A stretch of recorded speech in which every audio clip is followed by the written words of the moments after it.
Racons de Sant Fost.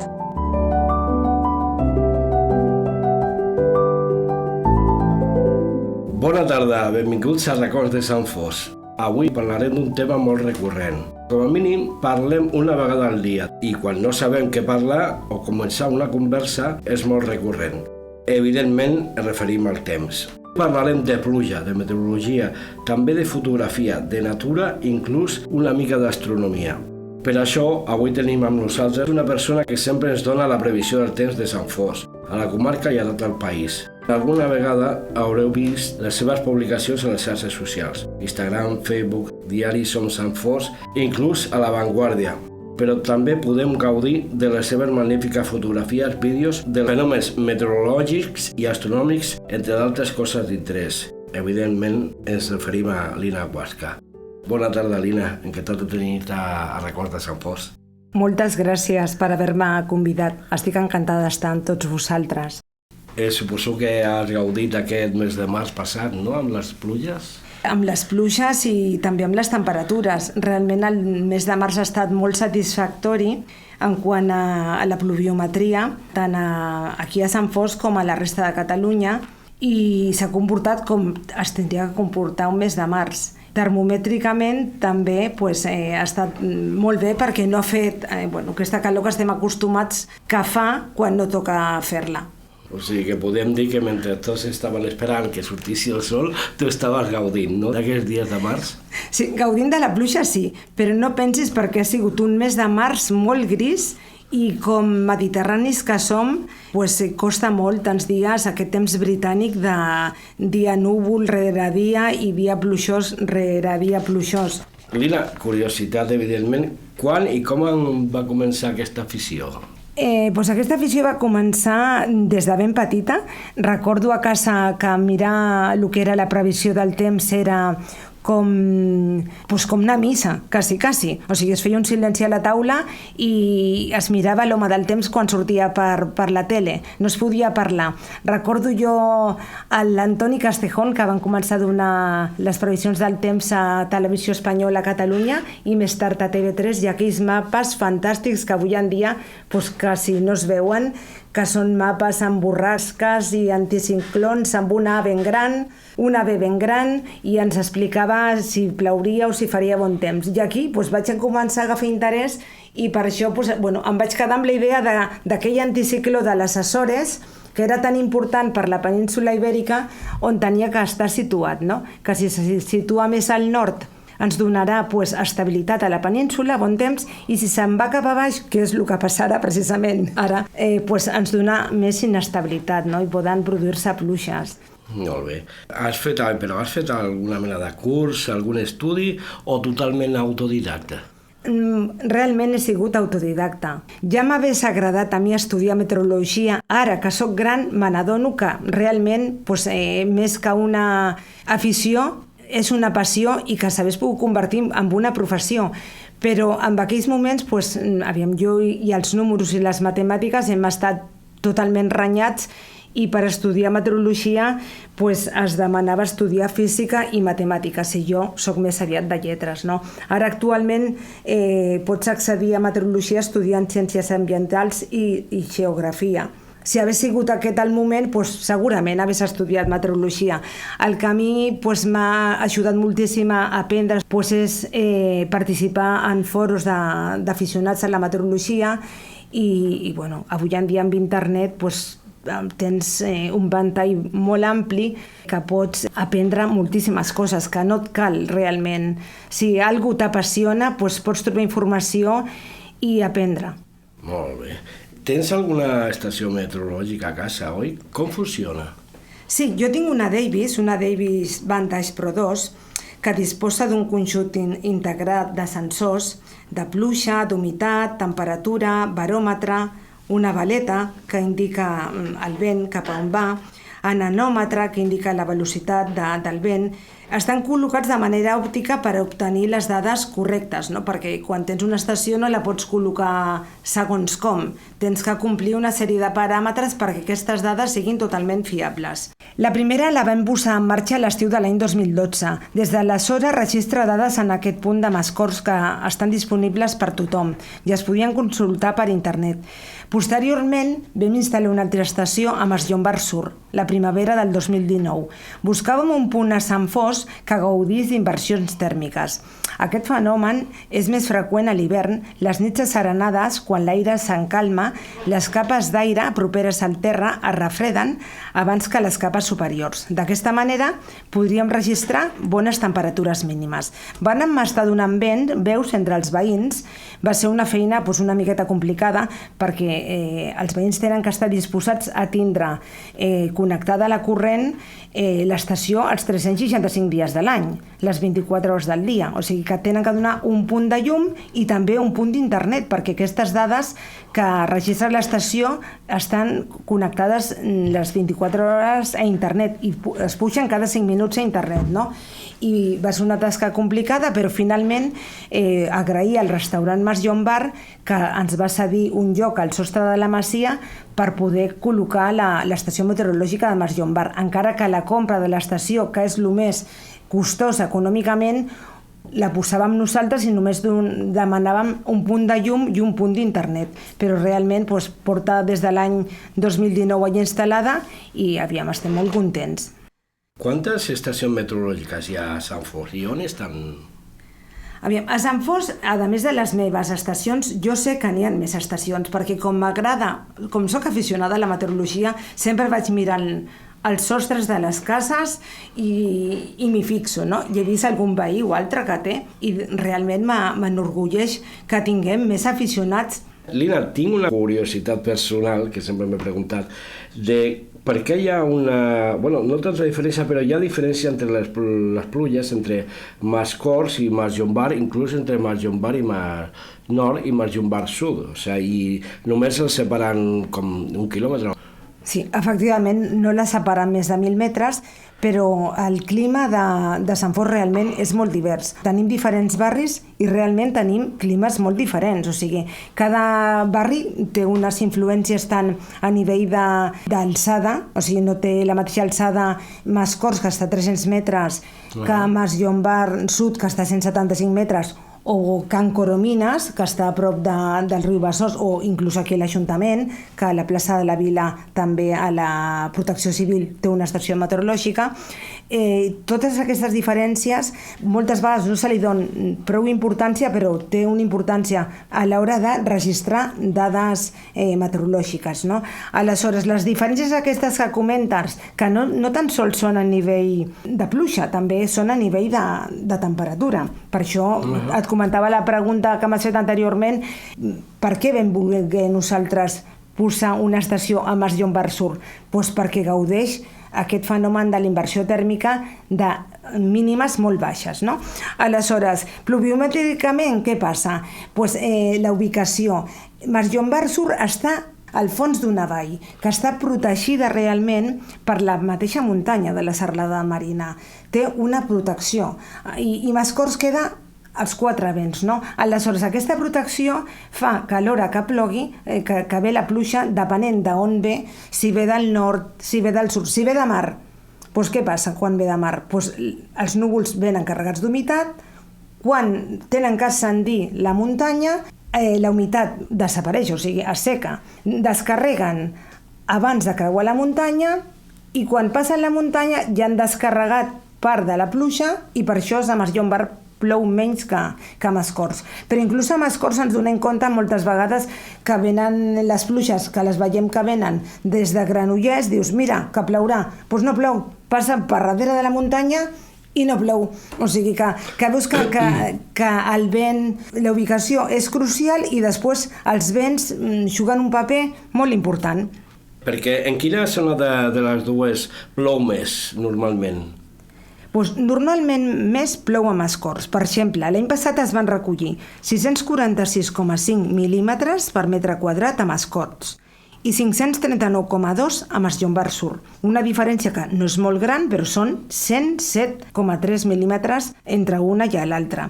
La diferència d'aquestes dues estacions és, com t'he comentat abans, aquesta hipòtesi que és que al creuar els núvols, l'ascendir la muntanya, es queden sense humitat i per això precipita menys. Es diu, aquest tipus de fenomen que passa, es diu ombra pluviomètrica. I on plou més? A la zona, diguem-ne, de muntanya, Mas-Llombart, Mascorts, Colònia, Bosch, Conreria, o al centre del poble, Can Coromines? Aviam, realment, abans hi havia una estació en línia que conec el noi que la té, que està al costat del Mercadona, a Can Coromines, que a vegades participem amb el mateix foro i passa les dades, i normalment plou més a Mascorts que a Can Coromines, però com et comentava abans que és molt relatiu. També el riu Besòs juga un paper molt important a l'hora de l'arribada de les pluges, perquè els rius canalitzen el que és l'aire fred i fan també com de frontera. A vegades les pluges ens arriben, les que venen del nord, fins a Mollet, i quan travessen el riu, inclús anant amb el cotxe, o sigui, et dones compte, vens de Mollet, atravesses el riu i dius, ostres, doncs aquí ja està plovent menys, no? I arribes a l'Ajuntament i ja no plou, i arribes a la Conreria i és que ja no plou gens, és que no cal, no només és a Sant Fost, no? Això és inclús a un mateix Barcelona o una altra ciutat que pot ploure amb una vorera i a l'altra no plou, no? N'hi ha molts paràmetres que fa que en un lloc plogui més que en un altre, que són, com t'he comentat, el vent, i també la humitat, les gotetes d'aigua que porten els núvols, no?, en aquell moment. Com mesuren les pluges? Perquè en les teves publicacions veiem jo veig no? I a la televisió o ràdio escoltem litres per metre quadrat. Les dues formes són correctes de dir-ho, no?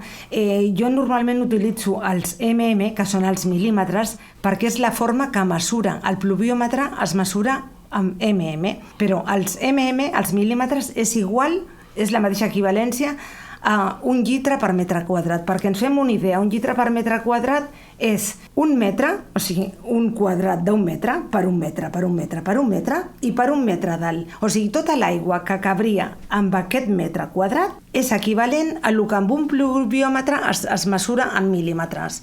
O sigui que és el mateix, tranquil. Dubte aclarida.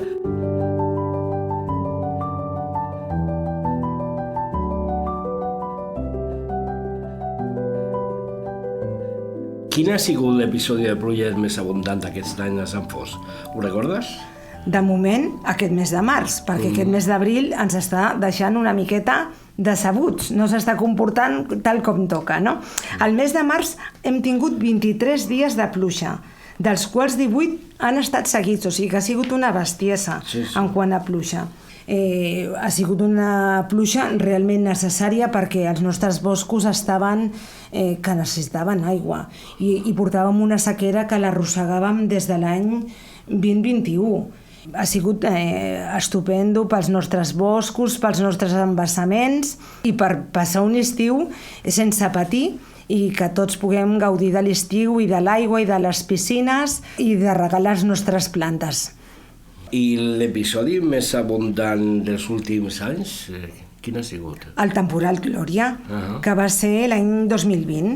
Va durar, no és per la quantitat realment d'aigua acumulada diàriament, sinó que és pels dies que en total que va ploure, que va ser del dia 19 al dia 23, del mes de gener del 2020, la quantitat acumulada amb aquest episodi de dies, no? Els valors registrats aquí a la nostra estació, la de Mascorts, van ser de 126,8 en 4 dies i el cop màxim de vent que es va registrar va ser de 101 km per hora, el dia 21 de gener. Es van arribar a superar els 400 litres al Montseny i a punts de la Garrotxa. Segons el Meteocat, des de l'episodi dels dies 15-20 de desembre de l'any 1932 no es vivia un episodi similar. Després d'aquesta sequera, els últims mesos sembla que la cosa s'ha animat. Seguirà aquesta tendència? Ha començat força bé la primavera meteorològica, encara que aquest mes d'abril ens està decebent a tots. Amb 127,8 mil·límetres que van caure o litres per metre quadrat, perdona, que van caure al mes de març a Mascorts i 107,2 llitres per metre quadrat a Mas-Llombar Sud. Els 3 mesos de l'any que portem, gener, febrer i març, ja hem recollit 161,4 a Mascorts i 144,2 a Mas-Llombar. Podem saber si continuarem així la resta de l'any? Hi ha una previsió a llarg termini? Aviam, és una pregunta bastant complicada de respondre, no? Perquè el que són els models que li diuen estacionals és quasi, com t'he comentat abans, com mirar una bola màgica, no? Perquè aviam, els models realment són models matemàtics, o sigui que els models en què es basen en les seves previsions? Doncs es basen en períodes anteriors, el mateix mes, en anys anteriors, són estadístiques. Què diuen els models? Doncs diuen que termomètricament esperen que les temperatures siguin més altes que les que tocaria per l'època. I en quant a pluja, aquesta primavera esperen que plogui el que tocaria per l'època. Pregunta obligada. Parla'ns del canvi climàtic, sisplau. Doncs mira, aquest tema és un tema que ho diu perquè és que no m'agrada gens aquesta paraula, canvi climàtic. I ja te diré per què, perquè penso que s'ha comercialitzat el terme canvi climàtic. Quan canvi climàtic realment és com dir-te el tomàquet, un pa amb tomàquet, doncs li fa falta pa i tomàquet. Doncs canvi climàtic, la Terra, des que existeix la Terra, existeix el canvi climàtic. Aleshores, què te puc dir? Que la Terra, des de la seva existència, han hagut diversos canvis climàtics. No és adequat parlar de canvi climàtic quan ha existit abans. Han hagut períodes freds, períodes també càlids, tant com el d'ara o inclús més, i tot això ha estat derivat de diferents atribuïts a l'òrbita de la Terra, una petita variació, catàstrofes naturals, erupcions volcàniques, impactes d'asteroides. Aleshores, parlar de canvi climàtic no ho trobo adequat. Jo prefereixo parlar d'escalfament del planeta, en aquestes últimes dècades. Aquest escalfament s'evidencia perquè no iguala a tots els llocs del planeta, aquest escalfament, però segons la NASA, la mitjana arreu del planeta ha patit aquest grau d'augment de la temperatura mitjana del planeta, no?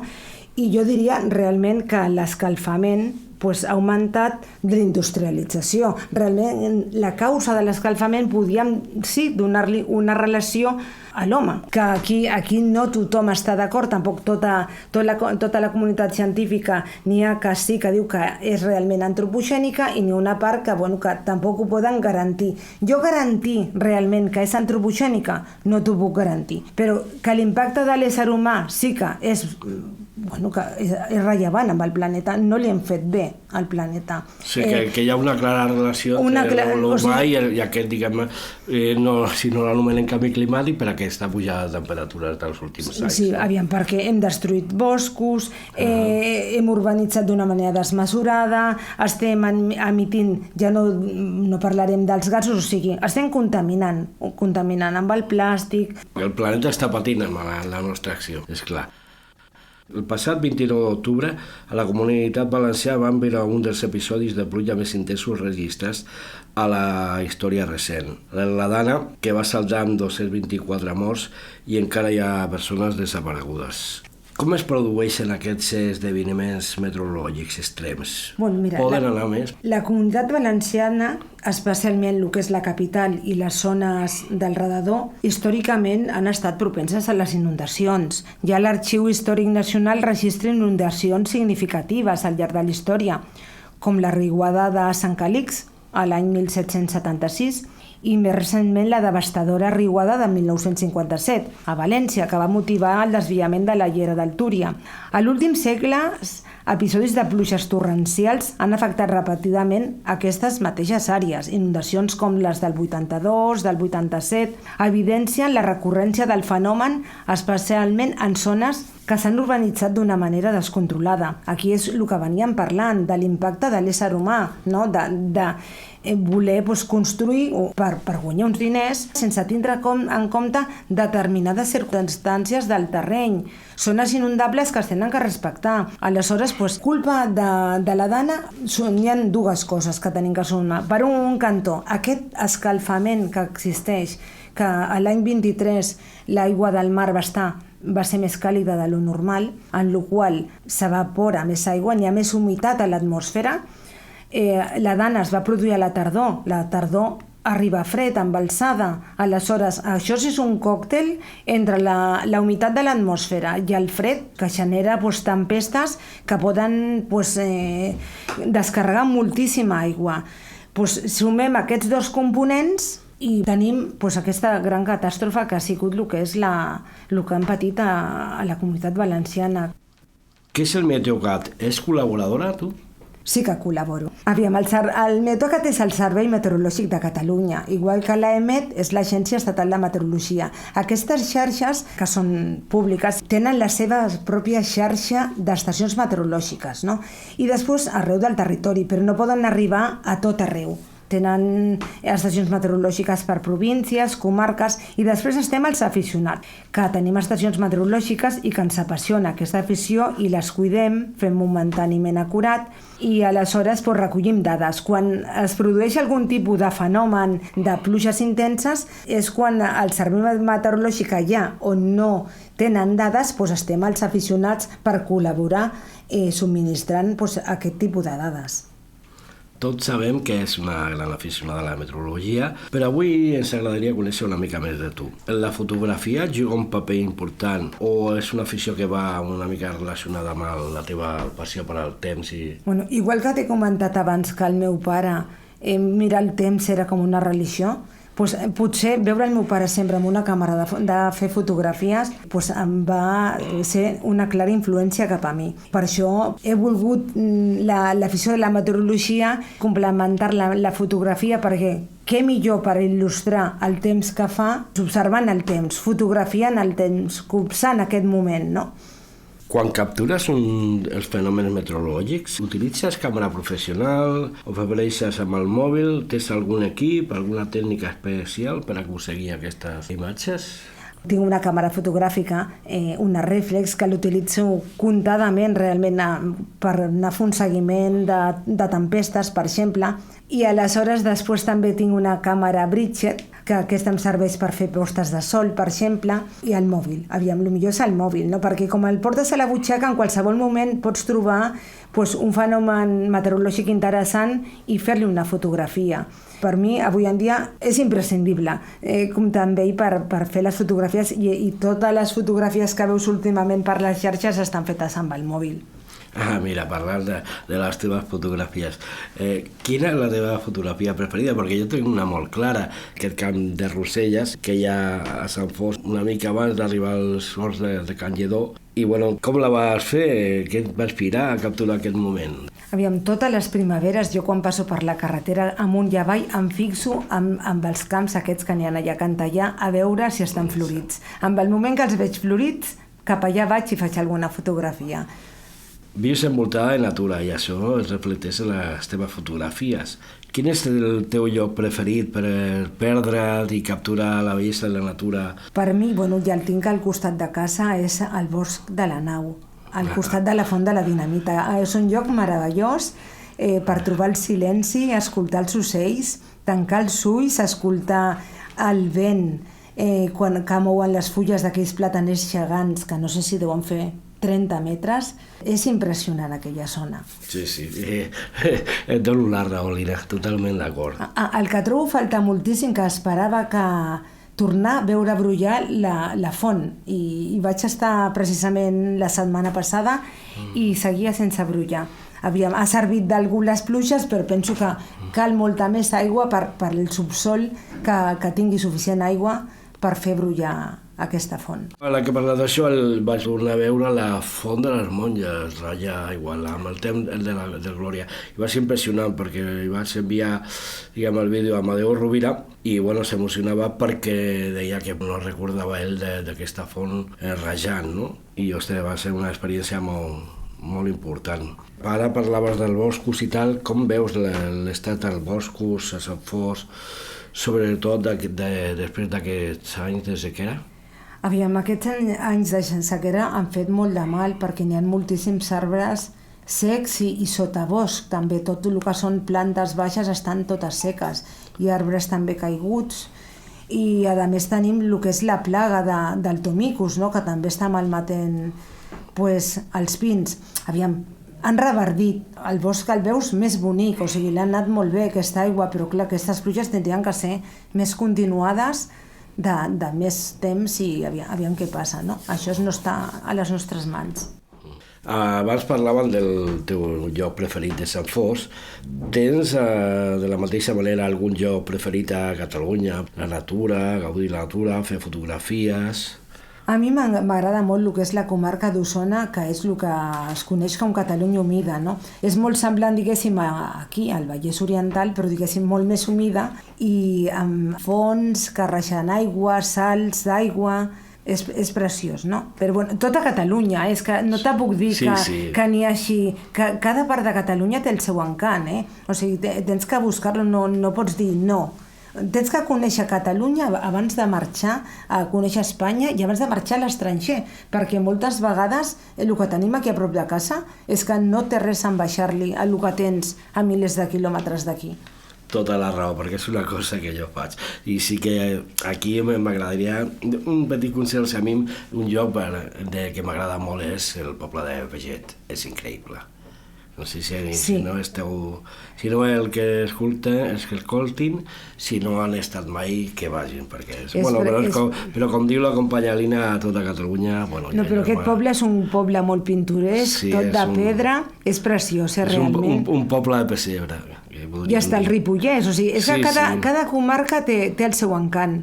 I bueno, ja que hem dit el teu lloc preferit de Sant Fost, de Catalunya, hi ha algun lloc del món que t'agradaria, com a aficionada a la meteorologia, per anar-hi i fer fotos, viure... No sé si podré anar mai, no? Però aviam, i a més ara que cada cop soc més gran, però m'agradaria anar a veure els tornados, no? Als Estats Units, el que és el carreró dels tornados, no? Que està a Texas, Oklahoma, Kansas, Nebraska... I no et faria por, perquè jo no m'ho imagino pas. Aviam, por sí que... Ha de ser una experiència impressionant, però... Por sí que me faria, aviam, respecte em fa, però allò que pot més la passió que la por.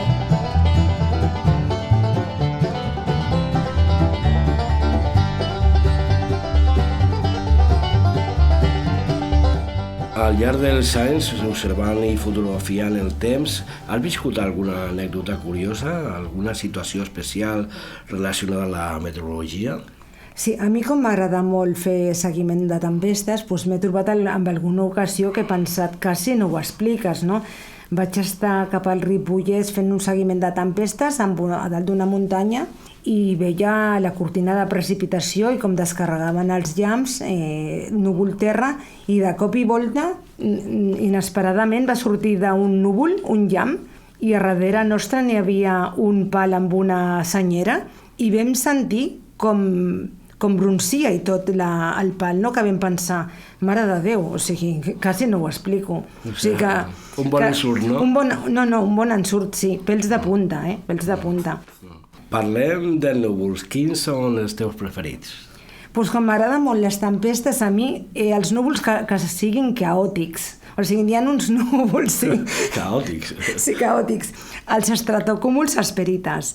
És un núvol ben curiós que sembla un mar embravit, té una aparença ondulada, inclús diuen que Vincent van Gogh es va inspirar a l'hora de fer La nit estrellada. Farem una cosa, quan ja publiquem, diguem, aquesta entrevista a les xarxes, posarem una foto dels núvols. Perfecte. Ens ha cridat l'atenció molt els vídeos que publiques sobre fenòmens astronòmics, també. Bueno, doncs mira, va ser realment anecdòtic, no? Però bueno, a qui no li agrada mirar el cel, mirar els planetes, els cúmuls estel·lars, les nebuloses, les galàxies... Doncs curiosament, amb el compte que tinc a X, a l'antic Twitter, vaig veure penjat un vídeo que n'hi havia un bòlid, la caiguda d'un bòlid. I vaig mirar l'hora que s'havia produït aquesta caiguda, el minut i el segon, i aleshores vaig veure, jo tinc unes càmeres d'observació a casa meva que observen les 24 hores del dia al cel i totes aquestes gravacions queden emmagatzemades amb un disc dur al núvol. Aleshores vaig buscar i vaig trobar realment aquell segon de la caiguda d'aquest bòlid, d'aquesta estrella fugaç.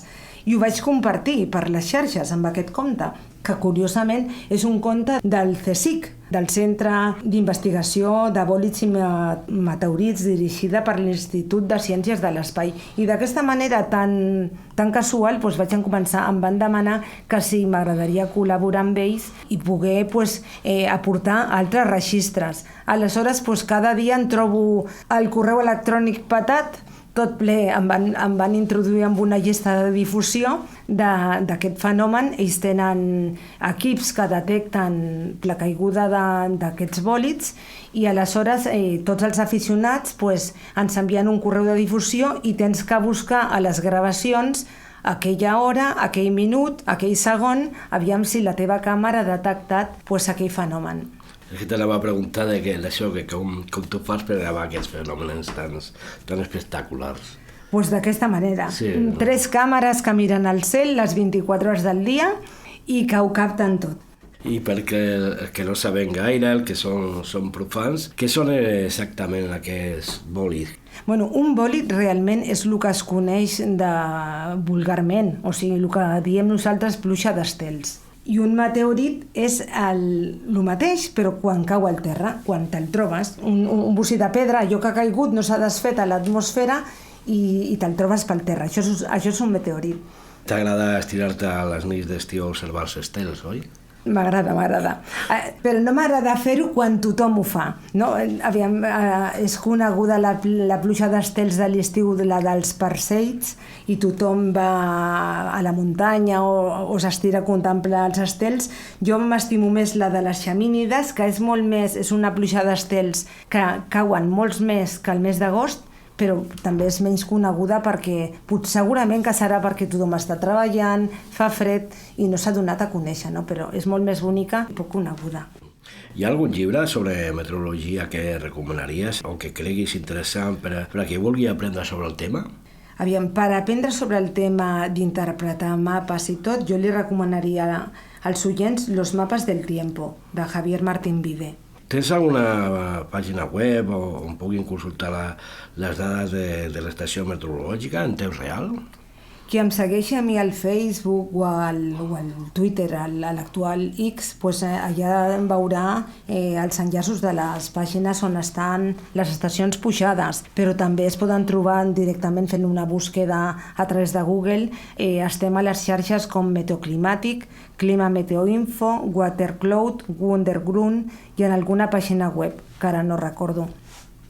Hem vist algunes de les teves publicacions il·lustrades amb fotografies a La Vanguardia. Com va sorgir aquesta oportunitat? També va ser casualitat una miqueta, com t'he comentat abans, amb el dels bòlids.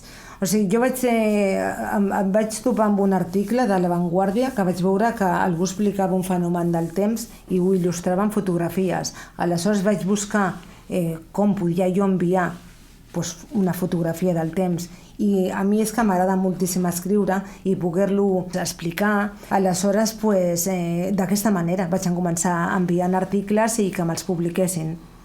A més de La Vanguardia, publiques mensualment al diari Som. Com va començar aquesta col·laboració? És que potser sóc una miqueta passada jo, amb el tema de les fotografies. Jo, quan faig fotografies, si el fenomen m'ha agradat, li envio a tothom. Aleshores, jo sempre li enviava al diari Som fotografies i mai me les publicaven, però un dia van contactar directament amb mi i me van dir que t'agradaria participar un cop al mes i escriure un petit article, i vaig dir, perfecte, i va dir, com es diria aquesta secció? Dic jo, observant el temps, què us sembla? I va dir, perfecte, i així, d'aquesta manera, ja porto més de 2 anys col·laborant amb ells.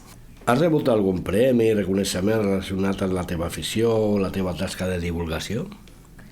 Premi en si, realment, sí, la meva estació meteorològica, la que tinc a Mascorts, va ser un premi. Com et dic que jo enviava fotografies a tot arreu, enviava fotografies al temps del Picó i van escollir una fotografia meva i em va tocar l'estació meteorològica que tinc a Mascorts. Però realment per mi ja és prou premi que em publiquin un article o amb un diari, que ara participant amb el tema dels bòlids, que amb un estudi científic surti el meu nom i que digui des de Sant Fost de Campsentelles han detectat aquest bòlid. Per mi això ja ho és tot. És que no se pot demanar res més per una afició. Ja estem finalitzant l'entrevista. Es podries compartir un parell de refrans relacionats amb aquest mes? Que hem vist també que publicar refranys al SOM. Sí, doncs mira, dos que em sembla que no els vaig publicar al SOM, però que són divertits, que és per l'abril no et llevis un fil, pel maig ja vaig com vaig, pel juny vaig com vull i pel juliol la figa al vol. Després n'hi ha un altre que es diu, l'abril diu al maig, jo n'he plogut, tu plou a raig. Esperem que sigui així perquè el mes d'abril no ens està plovent aquí a Sant Fos. Una última pregunta ja per finalitzar. Algun baròmetre natural? Pregunta trampa, Sí, que esta no me l'esperava, Randy. Sí, una planta que només... una planta que quan fa calor es torna com un fregall. Es diu la rosa de Jericó, em sembla. I quan plou, s'obre, es torna verda i inclús floreix. O sigui que diguéssim que és una planta de dues estacions, de l'estació seca i de l'estació plujosa. Era aquesta, Ah, sí? Sí, t'haig de regalar una i ja publicaré foto també amb la planta perquè la vegi els nostres oients. Perfecte, gràcies. Lina, que dir-te moltíssimes gràcies per estar amb nosaltres, delectar-nos en la teva companyia, els teus relats, les teves experiències i les teves magnífiques aficions. Gràcies a vosaltres per haver-me convidat aquesta tarda.